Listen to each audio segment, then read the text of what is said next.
is what everybody's told to do. Set it and forget it. Invest early, often, and always. It's too complicated. You would never understand, so hand it off to people that don't have your best interest in mind. Do you understand why the system is so broken? Please join me in welcoming to the stage, Mr. Garrett Gunderson!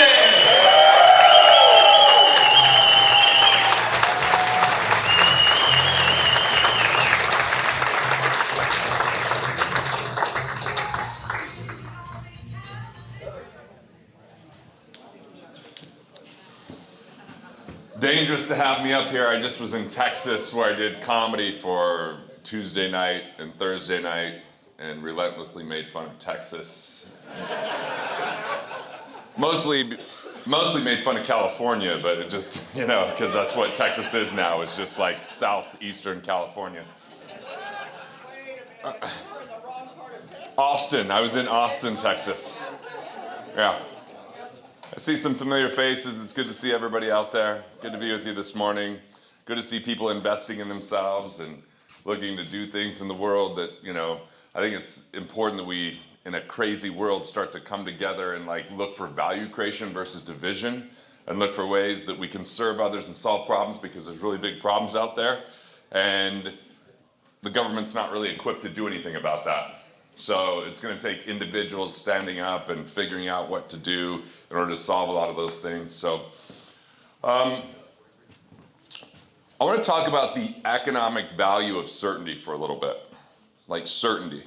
When I was first dating my wife, we took this trip to Jackson Hole, Wyoming. I have family in Green River, Wyoming. Anyone from Green River that was willing to admit it? Yeah, nobody would not going to admit it.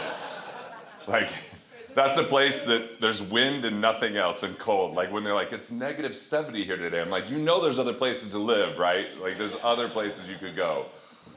But we were driving on I-80 heading east, and I was, I had this little Honda Accord, and I'm doing 80 and a 75, which for me was being a rebel, because my mom used to just threaten me that if I ever got speeding tickets, she'd beat me. That's, back when that was okay to do. It didn't help. Look how I behave, It did no good, but we're just driving, and all of a sudden I'm man, there is snow everywhere but this road.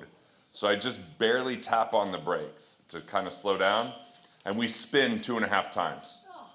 And now all of a sudden we're looking directly at a diesel grill that's coming towards us, and we're still going 80 miles an hour but backwards. And so I just put my arm over and I go, all right, hold on. I figure we're gonna flip, but I turn the wheel.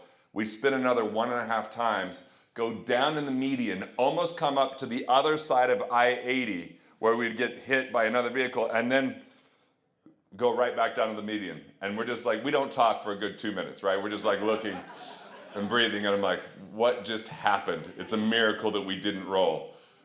So I get out of the car and I look, and there's just weeds stuck to the bottom of our bumper from the ice pack of snow from all of the spinning and going down to the median. And I'm now what are we gonna do? I'm well, we're closer to Green River than we are Salt Lake City, so we're gonna go to Green River. And what happened is we drove 5 miles an hour for the rest of the drive, judging every other driver around us, why are they being so reckless? But how many people have gone through a traumatic financial event in their life, and all of a sudden everything feels a lot more dangerous, right? And then we start to behave differently, and this is unfortunately what happens with a lot of people is during times where everything's going good for an extended period of time, but we've had that black ice moment where we're I don't know if we should do this. Eventually enough people are saying it needs to be done, and without education, people jump and they go, I'm getting into crypto. And they get into crypto, and then 2 months later, they hit the black ice again. They're okay, this really hurt. I've lost everything. And a lot of people even do that in real estate, where they go, look, I'm not going to do anything with real estate. They watch everybody do really well. And without education, they try to mimic or copy what just happened. And then they jump in without the education, and they're over-leveraged, and then they blame real estate. But here's the deal. Risk isn't in the investment. It's in the investor. So our duty is to become better investors. And when you become a better investor, and you teach other people to become a better investor, you learn more. Like, we learn more as we teach others. So, look, in finance, one of my black ice moments was in 2008. Anyone own real estate in 2008 and get that joy? You know, there's nothing like just working extraordinarily hard to get over leveraged and then work twice as hard to get out of that situation. I didn't go bankrupt or anything, and I had over 100 some properties, and all my partners were like, cool, we're out, here you go. I was like, this is fun, right? So this is why I think that education is critical, but also the economic value of certainty. And let me tell you that most financial models in retirement planning are the opposite of certainty. They create uncertainty, they lower your responsibility, and unfortunately confiscate your wealth at the expense of your lifestyle so that other people, the very few, get very, very wealthy, selling you something they would never buy. Let's talk about what they're selling you. High risk equals high return. Ever heard that notion? What drunken Wall Street idiot came up with that idea, by the way? Risk means chance of losing. How is increasing your chance of losing going to help you win? How about you're in it for the long haul? You guys hear that one? You never hear about that about anything good, do you? The long haul? You don't want to get a call from a dentist or a mechanic saying you're in it for the long haul. Why would you want to hear about that from your financial person? The only people in it for the long haul are truckers. That's one long haul you don't want to make. It's all Red Bull and hemorrhoids, you know, just pushing through to get to your destination. So I use these jokes to help you remember it, but let's really look at the perils and evils of the accumulation mindset and philosophy. That mindset is so damaging because what it tells people is, if you're willing to do what you hate for an extended period of time, trading your time and energy for money, one day, someday, you could finally live a life that you enjoy when you're too old to enjoy it. Right? That's why I think retirement plans are crazy. Who wants to wait till they're 85 to go get crunk up in the club, you know? I can't even do that today. The only thing that happens when you're 85 is you wake up. And some days you wish that wouldn't happen. Your body hurts and your eyes are swollen shut, and now you got to go be president.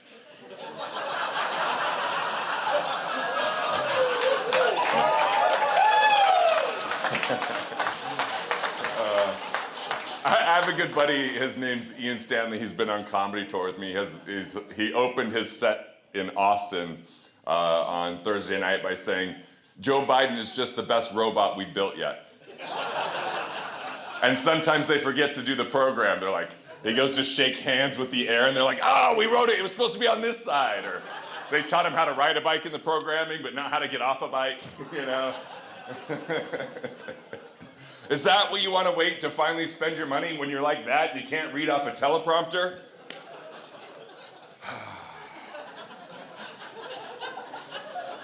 Yeah, this is the problem with accumulation. Accumulation has 3 core tenets that are going to rob your wealth. The first one, and this is the greatest lie that's out there, that so many people believe, and you may have even said in your life, is it takes money to make money. Yes. That's a lie. Like, by the way, let's just look at quantitative easing. Quantitative easing was the Federal Reserve said, you know what? We're having a tough economy during COVID, so we're going to add 40% more money to the money supply. But who got the money? 2 places got it. Number 1, Wall Street. They said, we'll give it to Wall Street, and guess what they thought Wall Street would do with it? They knew that this wouldn't happen. Then they'll build infrastructure, and they'll hire people, and they'll make better businesses. But you know what Wall Street did with it? They bought back their stock so they could get it for next to nothing. And they just increased their wealth. Then they gave it to the banks.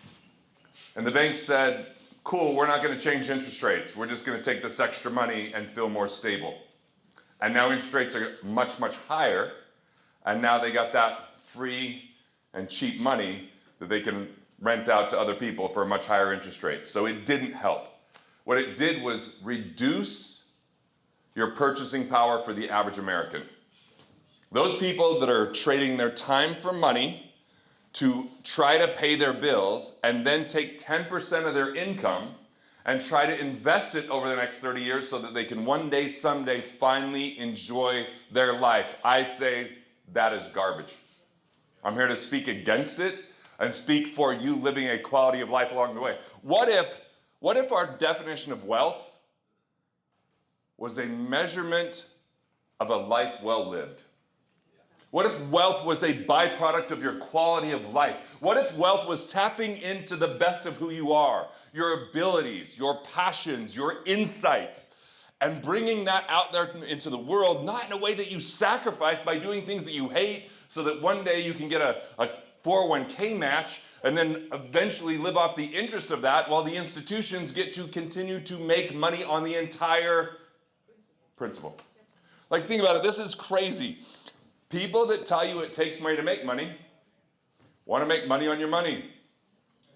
How much money does it take for Wall Street to make money? How much of the bank's money is their own money? They're an intermediary. Like, I explained this to my son the other day. We were in Shills over here. It's not far from here. Like a big wonderland of guns and bows and, you know, like a Utah's paradise. By the way, I had a comedy set in Austin on Thursday night. It was supposed to be at 7 o'clock, and some no-name Joe Rogan showed up, and so they made us go on at 6 instead of 7, and I was like, cool, I have some elk jerky with a picture of me with my bow and an elk, and I left it in the green room, so we'll see if he got it or not, you know? Yeah. So ridiculous. I love when people get offended that I bow hunt, and I'm like, oh, you're a vegan? They're like, no. I'm like, then what are you talking about? Like, if you're a vegan, fine, you can hate me. But if you're not, you're a murderer just from a distance. Like a, I don't know, John Gotti or something, you know? Some mobster being like, I'll order the hit, I just don't want to see it. Here's a steak, don't know where it came from, it's like a vegetable.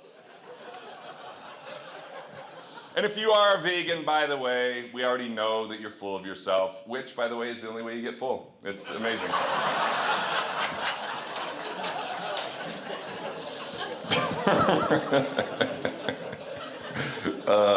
It's fun doing stuff in Utah because I could just say stuff and people don't get offended over everything, you know?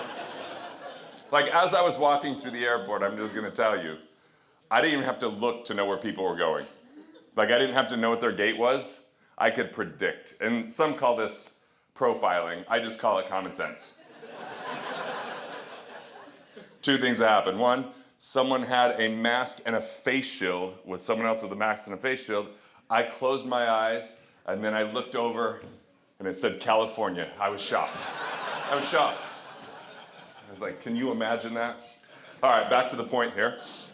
Little comic relief throughout. I've been on comedy tour, so there's a little bit of that stuck in me. But this, it takes money to make money, is it takes your money for other people to make money, is what's being sold. These institutions, it doesn't require their money. And when they're like, hey, we want you to save 10% of your income and then try to earn 10% in a mutual fund, that hasn't worked. It's failed 95% of the time, and that's by the US Department of Labor. People spend their entire lives scrimping, sacrificing, deferring, and delaying, putting their money in things they know nothing about in a diversified portfolio, which is admission of ignorance. I don't know what will work. Just spread it thin, a bunch of stuff. You have no idea what's going on, right? And then wait for 30 years, and then 30 years later when you're like, okay, I'm ready, they're like, I'm sorry, the market didn't cooperate. Thank you. I just spent this entire life doing this, and none of them do that. They're playing by a different set of rules. It's time to peel it back, look at those rules, opt out of that system, and build a more sustainable system. Because trying to earn 10% on 10% of your money and waiting for 30 years and having it fail 95% of the time, that would be like saying, when I'm at the airport, I'm gonna get on this flight, there's a 95% chance this pilot doesn't know how to land the plane, but oh, let's just gamble with it. But at least that's over quick. I used to be deathly afraid of flying, and just a side note, the first flight I ever got on, I was 13 years old. We were going to Disney in Orlando, And I was just like, I didn't want to be there. I was so tense. And then the captain gets on and he goes, "Hi, I'll be your captain, Jim Dye." And I was like, we are getting off of a flight with the last name Dye. Right? It's like, how did people not know Bernie Madoff? I'm like, his last name is Madoff with your money, for crying out loud. Like, it's there. You know what's happening. "Hi, I'm Jim Thief. Who wants to invest with me?" "Sounds great. Let's do it, everybody." Yeah. So it takes money to make money. No, it doesn't take money to make money. It takes human ingenuity. It takes value creation. It takes resourcefulness. It takes intelligence. It takes solving problems. So this notion of it takes money to make money is the first faulty premise of investing. The second one, I already mentioned, high risk equals high return. High risk equals high return is promoted all the time. You know what makes something risky is not understanding it. The more, I'll say it this way, the further you are away from the value chain. See, the value chain is, if I add value to your life and you pay me, we're in a direct value exchange. If you pay someone who pays someone who pays someone who pays someone who pays someone, and then you have no idea. And that's what a mutual fund is. You don't know the money manager. You don't know the stocks that you own. You don't know who's in the boardroom of those corporations. I mean, we can go down the list over and over and over, and yet that is what everybody's told to do. Set it and forget it. Invest early, often, and always. It's too complicated. You would never understand, so hand it off to people that don't have your best interest in mind. Do you understand why the system is so broken? Now I'm pissed. I was funny, now I'm angry. What can I say? But it has to happen because we have to wake up. You know how many people have money in mutual funds that are supporting companies they are diametrically opposed to the values of? That are doing the very things that you stand against every day, that you speak against, that you would never want for your kids or your family, but that's where your money goes? Because we've been told to be lazy. We've been told it's too complicated, but you're here on a Saturday morning, you're not lazy. You see through, you know it's not as complicated as they say. It just takes investing in yourself. So the first faulty thing, remember, is it takes money to make money is BS. Number two, high risk equals high return, not true. The only risk I want to see you guys take is the leap of faith in yourself.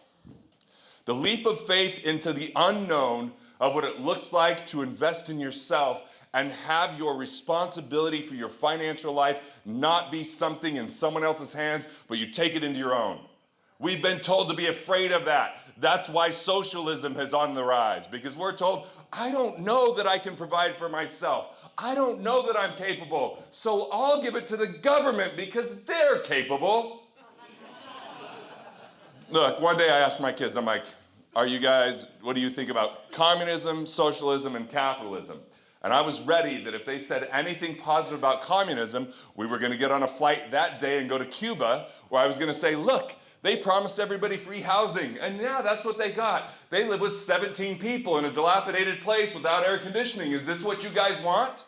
See, all of us have to take personal responsibility, and people are afraid to do it. People are afraid to take personal responsibility because what if you make a mistake? Guess what? You will make a mistake. It's part of the process. That's how we learn. We weren't born perfect, and then we just go through this perfect life without any challenge. Those challenges become ingredients of resilience that lead us to a path where we can then lead others because we've stood up for who we are. That's what we've got to do. And then the third part of this crappy accumulation equation of retirement, wait for 30 years, right? We got the takes money to make money, high risk equals high return. And the last one I kind of used to joke with is you're in it for the long haul. That's what someone says to you that lulls you to sleep with no accountability. Hey, the market's down. Don't worry, you're in it for the long haul. You're buying when it's on sale. Well, guess what I bought yesterday? So that's not good news for me. So that's a faulty notion, accumulation. Wealth equals money times rate times time. That's what they want you to believe. When the people that are the wealthiest do not believe that not even in the slightest. Look, the only time this high risk equals high return is true is such a small percentage. Like you hear about the person that put all the chips on the table, living on their friend's couch or in their car, and then you get the Forbes and it says, Elon Musk used to be broke, but look at him now. Well, guess what? That's a unicorn. That happens every now and again, but what they're not telling you about is the 999,000 that risk so much and they continue to go broke because that notion of like get rich quick neglects cash flow.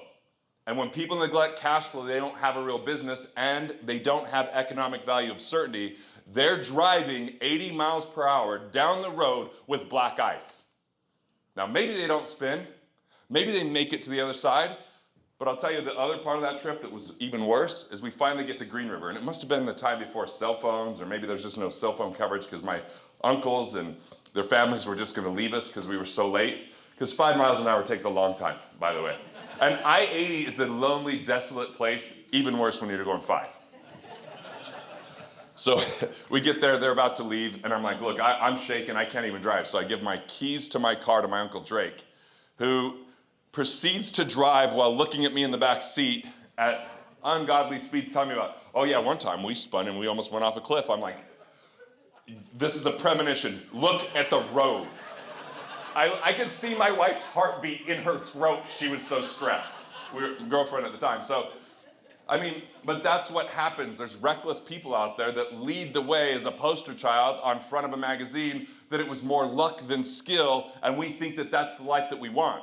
So where you can create the most economic value of certainty is number one, you invest in yourself. Number two, you plug your financial leaks. Plugging financial leaks means being efficient, keeping more of what you make. There's 4 main areas. I'm going to call them the 4 I's to do that. The first is the IRS. Stop tipping the government. I like tipping. It's a great way to say thank you, job well done. Not something I typically associate with the government because it's the government. This is like tipping a waiter who ate 37.5% of your meal and then peed in your soup. Stop tipping the government, right? IRS, that's number one. Number two, interest.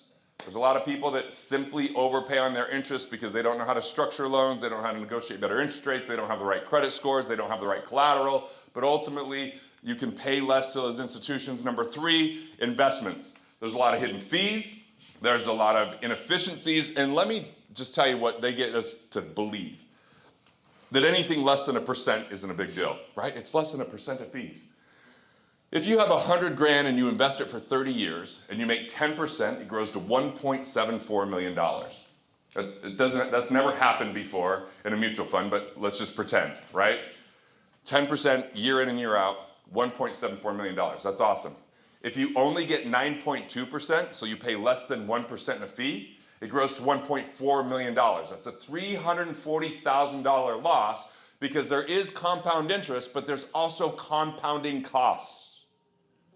And people don't consider compounding costs because they go, oh, it's just a small percentage. Yeah, on my flight from Austin here yesterday, if they were less than 1 degree off on the flight, I would have ended up in California and now I wouldn't be able to ever leave. That Hotel California thing is true, right? They would be like, you now get paid minimum wage and you owe this to the state. Thanks, California. Not that I totally hate California. It's just like, how could they ruin amazing beaches, great restaurants, and amazing weather? And people are like, I'll move to Dallas where it's concrete and humidity. Amazing job, California. All right, so that's the third I. The fourth I is insurance. A lot of people have duplicate coverages or improper structure. And ultimately, if you only insure the catastrophic, not the inconsequential, you'll save money. Meaning, I have really high deductibles because I have plenty of savings. And then I'm only paying for insurance that's catastrophic if something happens that I couldn't write a check for tomorrow. When you do that, you're going to put more money in your pocket. These 4 I's lead to more efficiency and more money in your life. I feel like I'm at church where you're just going, that's true. And I'm like, amen. Can I get an amen? Like some of my favorite places to speak is like, especially like in Chicago, I spoke at an all-black church and it was my most fun place I've ever spoke. They were like yelling out and it was so much fun. Anyway, there's the 4 I's. So first was invest in yourself. The second was to be more efficient within your means. Like find the money, plug the financial leaks, and invest that back into yourself so you don't have to lower your lifestyle. And the third thing, and this really will create so much more economic value of certainty, is become financially independent. Now, financially independent is different than financially free. Unfortunately, the financial world has ruined the term financially free because what they're teaching you is the opposite of freedom. Here's what they're teaching you. Set your money aside, and when you finally have a big enough nest egg, you can live off the interest. Now, when you're just living off your interest and you retire, by the way, we have too big of problems in the world for you to retire. Like, the only people that should retire are like my dad, like a coal miner. Like, you retire from coal mines because that sucks. But what if you created a life you didn't want to retire from? What if you found a career that you weren't so exhausted doing everything yourself, but you had a team around you so that you can do things you enjoy and take small trips along the way and enjoy the entire process instead of waiting for one day someday? Like, that's a totally different viewpoint. The notion of retirement came from an industrial age where people worked in an assembly line doing the same thing day in and day out that was tedious and monotonous, and it came from a place where most people died in their work because Social Security, when they said, we're gonna offer that at age 62, people died at like 62 and a half. So it was like a really good plan. Now people are living a long time and they keep the plan the same way. And by the way, you know how much money is in Social Security right now? $0 because they spend it the second it goes in. But we still have it going. Why? Because a government program is the closest thing we have to eternal life here on earth, you know? And that wasn't my quote. I'm pretty sure that was Ronald Reagan's quote, but I just thought it was funny. All right, so financial freedom, in my definition, is when money's no longer the primary reason or excuse for doing or not doing something. Not the primary reason. It's a consideration or a, thought, but it's not the first thought. That's financial freedom. It's a state of being. It's a perspective. And the only way you have that perspective is with freedom, which means freedom of choice on a daily basis and freedom of what you're doing with your money and not relying on other people you have no control over. So freedom and financial freedom requires an education that the world tells you, just set it and forget it and rely on everyone else. That is not freedom, because when people get to retirement, they are not free because of three factors. Number one, rising taxes. Do you guys know how much the government owes right now? 30 trillion. For years I've been saying that's a 30 followed by 18 zeros. You know how many people have ever said anything about that? It's 13 zeros. No one's ever corrected me because at 18 or 13 you're like, it's play money at this point, right? You know how long it takes to count to a trillion? I Googled it, so I know it's accurate. Because nobody's ever done it. 32,000 years. You know what's going on 32,000 years ago? Neanderthals, an ice age. Biden had just been born.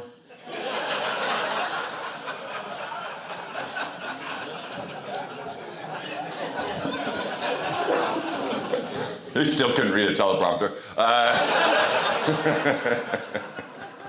I'm not like political, it's just ageism, that's all. It's ageism, so sorry for those older folks. So financial freedom is that place where money's no longer the primary reason or excuse. Let me say it even more clear. There's three measures of worth. The first measure is where most of the world is stuck, which is price. Most people focus on price and price alone. But if they know the value of nothing, when you spend all your time as one of the money personas that I grew up as and around, it's called the miser. The miser plays a game called preservation. And they spend so much time trying to save at the expense of adding value. They right now will be able to tell you the cheapest gas in town. They've got the calculator, they know at Costco how much cheaper it is per ounce than if you bought it somewhere else. Like they consume their mind with that, and that's the family I came from. And I understand why I came from that. My great-grandfather came over from Italy, didn't see his daughter for 7 years because he couldn't put food on the table because he wasn't earning enough money. So that Depression-era thinking permeates the people that are born into it because there's stories and things, right? So a miser's one persona. The persona that loves retirement is something called the conservative, not a political ideology, but the conservative plays that game called accumulation. It's all about delaying gratification and happiness for one day, someday, but they still end up with funds that they won't spend for fear that they're not going to have enough. But then there's two other types of money personas. One is called the striver, which I've spent a lot of my time as a striver. The striver plays a game called status and thinks they can work hard and sacrifice, but they inevitably burn out. There's just not time for anything else. And then there's the high roller. You guys got to be especially careful of high rollers in real estate. High rollers look like they've got it all together, but they never assess risk. They'll throw a great party, they'll have all the right cars for a year, but then they lose them. Or it might just be an Airbnb and a rented Ferrari that they have. So you got to be careful about that as well, because they're not analyzing risk, because it's all getting you to put your money into their risky ventures. See, this is why I'm here speaking at Renatus, is because there's an entire portfolio of education with experts in all these different areas, because I know, again, risk is in the investor, not the investment. So you become a better investor and you make better returns. You mitigate and manage risk. You learn to invest in things based upon that education and the team, and then you can create financial independence, which I'll tell you here in a second, because the second measure of worth is cost. And some things can have a high price and a low cost, or a low price and a high cost. Here's a low price, high cost. I don't need education around real estate. I'm just going to go get involved. I'm just going to buy a property. Then you get over leveraged and the market changes and you have no idea how to exit that. You know nothing about auctions. You know nothing about lease options. You know nothing about Airbnb. Like there's 100 strategies when a market changes if you're in the know. But if you're not and now you're stressed, guess what? When people are highly stressed, do they make good decisions? No, and so that's the problem. Now they're just in the world of blame, and then they hope the government will bail them out. Like and say, hey, no, I don't want to be responsible, just bail me out, right? And I know people that's an argument I have with them on a regular basis. I'm like, no, get educated. That's the key, because you might pay a higher price for that education, but a lower cost when you're not over leveraged and you don't lose money. I have a very expensive tax attorney. But just this year, they saved me an additional $80,000 of tax. And even though it was $5,000 for the meeting, I'm going, that's a pretty good $75,000 in my pocket. Higher price, lower cost. What if I just stayed with the person at H&R Block that doesn't know anything about tax? From an attorney standpoint, they might know it from a deduction standpoint. Maybe it's only $240, but I pay $80,000 more in tax, right? So high price could mean low cost if it's the right person. But the third thing, the third measure of wealth is value. Value is an overall feeling of satisfaction. It's a feeling of joy. It's fulfillment. And most people are told not to consider value, to only consider price. But anyone can make something a little bit cheaper and worse. And then you end up replacing it. I learned about this on a Black Friday once. I went to Black Friday once. That's all it took, once. My wife said, hey, let's go to Black Friday for some Christmas shopping. And before I knew what I was getting into, I said, sure. She was like, great, set the alarm for 3 a.m. I was like, what? My alarm doesn't have there's not a 3 a.m. on my alarm. What are you talking about? So 3 a.m., the alarm goes off. I don't even know where I'm at 3 a.m. I was confused. And then we go to Black Friday where we get in lines.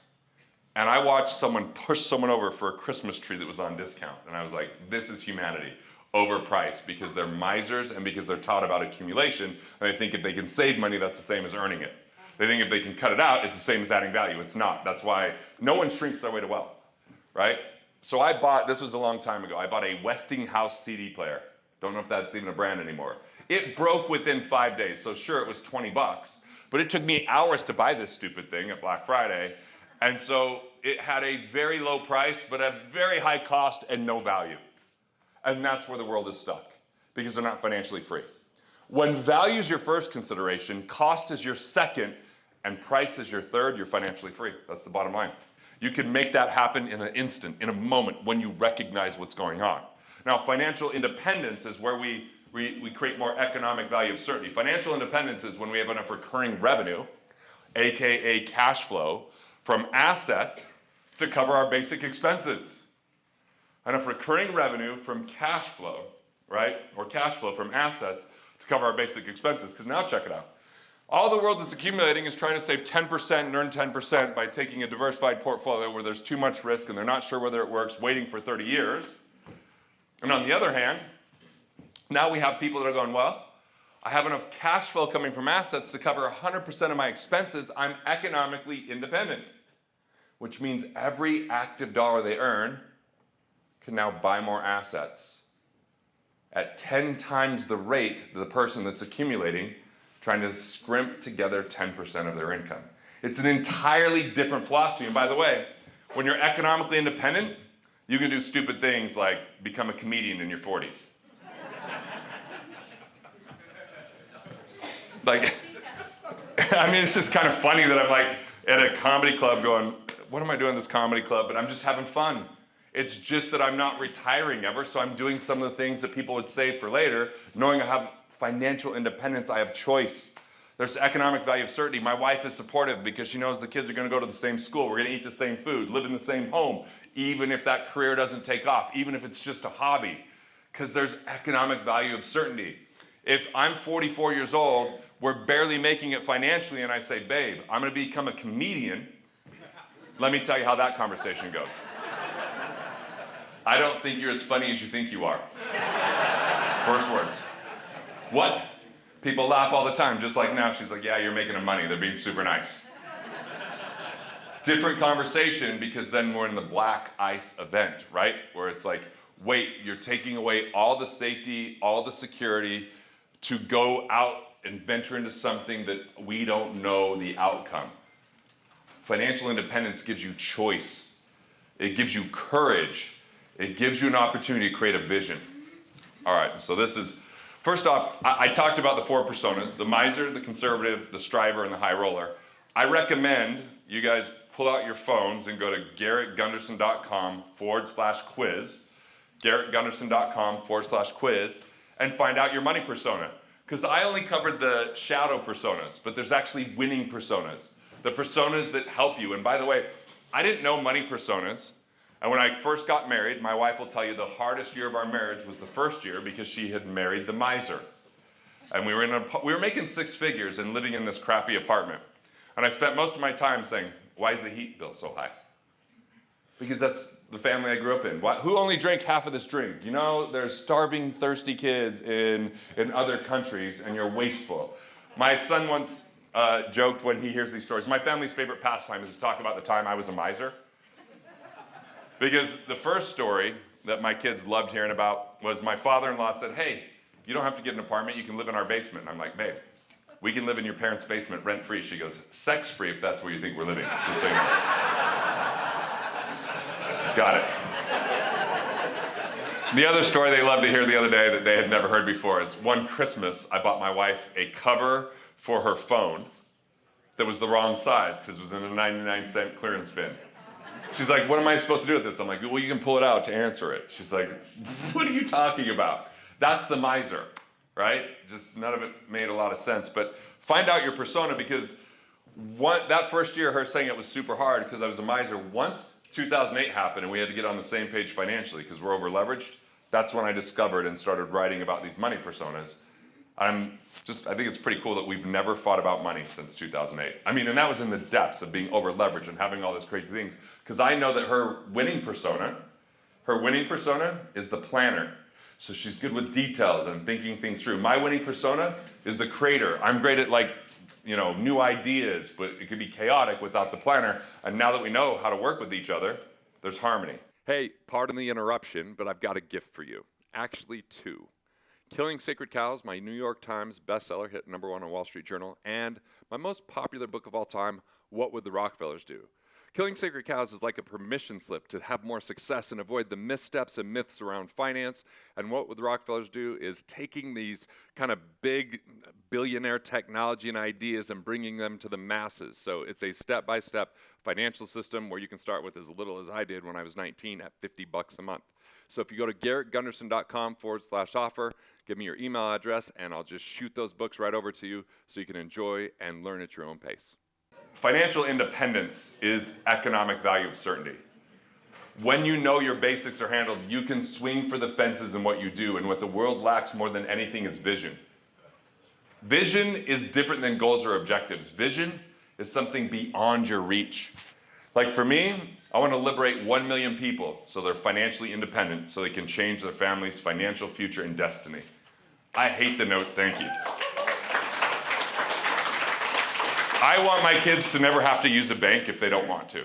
That it would be a complete choice versus a have to.